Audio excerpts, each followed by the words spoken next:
Shalom, perkenalkan nama saya Dunia Sibuan dari kelas 11 IPA 1. Di sini saya akan menganalisis tentang peperangan Mataram terhadap VOC.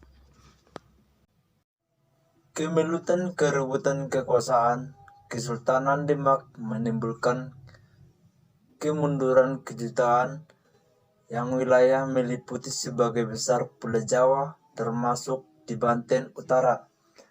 Hadiwijaya menatu Sultan Trigona yang memenangkan perebutan kekuasaan memindahkan pusat kekuasaan ke Panca sekarang termasuk wilayah Surakarta. Hal ini mengakibatkan penguasa-penguasa di beberapa wilayah Banten dan Cirebon melepaskan diri dari Demak.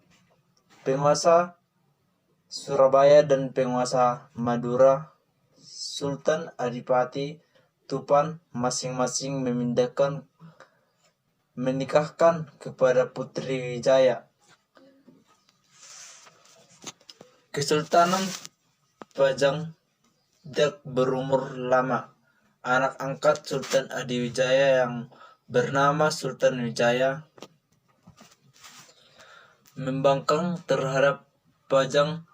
Pemberontakan ini dipicu karena Sultan Adiwijaya menghukum Raden ayahnya untuk menghukum Wayang yang merupakan keponakan dan kakak ipar Sultan Wijaya.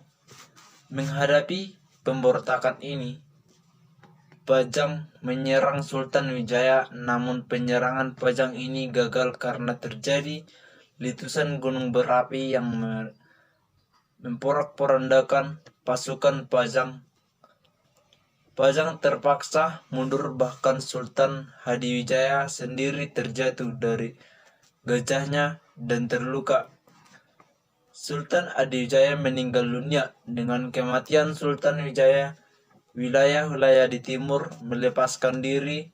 Sultan Wijaya yang kemudian digelar penyembahan Senopati. Ia mulai menyerang wilayah timur Mataram semakin kejam, dan pada masa kerajaan raja ketiga yaitu Sultan Agung berambisi untuk menyatukan seluruh wilayah Pulau Jawa. Ia berhasil menaklukkan Madura. Tangan Sultan Agung dibagi beberapa yaitu Banten, VOC, Kongsi Dagang. Belanda telah mendirikan koloni dagang dan mengubah nama kota Batavia. Mataram dan VOC menjalin hubungan perdagangan dan bekerja sama untuk menyerang Banten. Namun hal ini ditolak VOC, maka Sultan Agung mengalihkan targetnya kepada VOC. Sultan Agung menyuruh kekuatan untuk menyerbu VOC di Banten.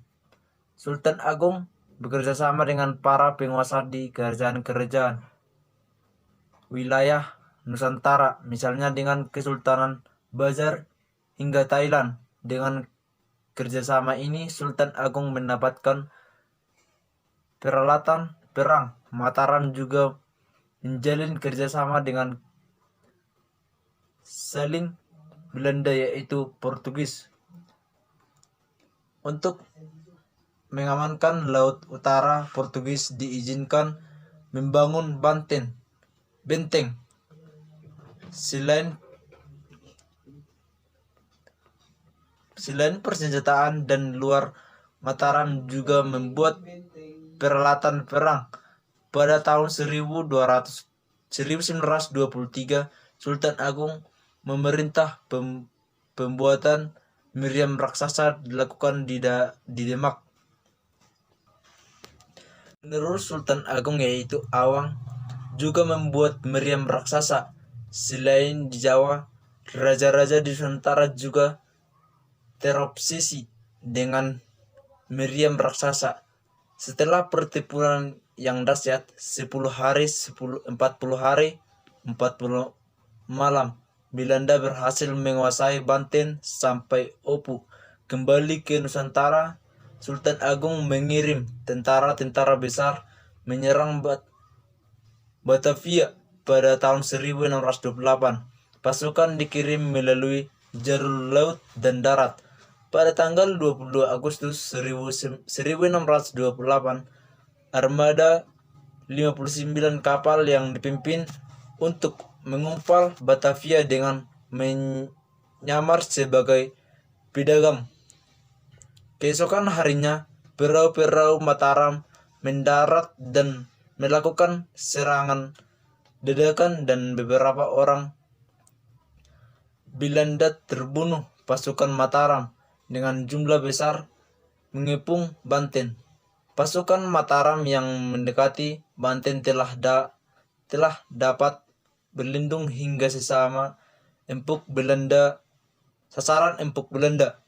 Peperangan berlangsung 4 bulan. Pasukan Mataram menderita kelaparan karena kehabisan logistik. Mereka terpaksa mundur pada bulan Desember. Penyerangan kedua dilakukan tahun berikutnya. Kegagalan melakukan Batavia disebabkan berbagai faktor.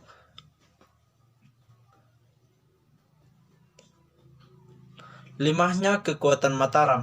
VOC juga sangat tergantung pada Mataram karena sebagian besar beras ke Batavia berasal dari Mataram.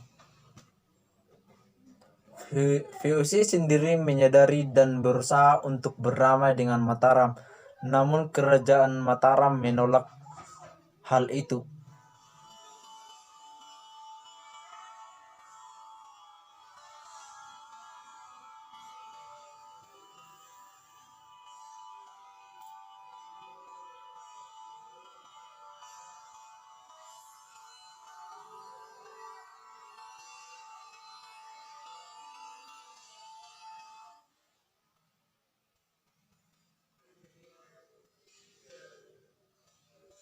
Mataram dalam jumlah besar mengepung Batavia, Polandia. Orang-orang Belanda melakukan taktik pembersihan dengan membakar perkampungan sekitar benteng hingga rata. Dengan pembersihan ini, area di sekeliling benteng menjadi lapangan terbuka. Sultan Agung merencanakan penyerbuan ketiga. Para petani Mataram dikirimkan untuk membuka persawahan. Nantinya Karang akan dijadikan basis pasukan Mataram. Dengan adanya persawahan, jika penyerangan dilakukan hingga berbulan-bulan ataupun bertahun-tahun, pasukan Mataram tidak akan kekurangan makanan. Namun penyerangan ketiga ini tidak kunjung terlaksana karena Sultan Agung meninggal.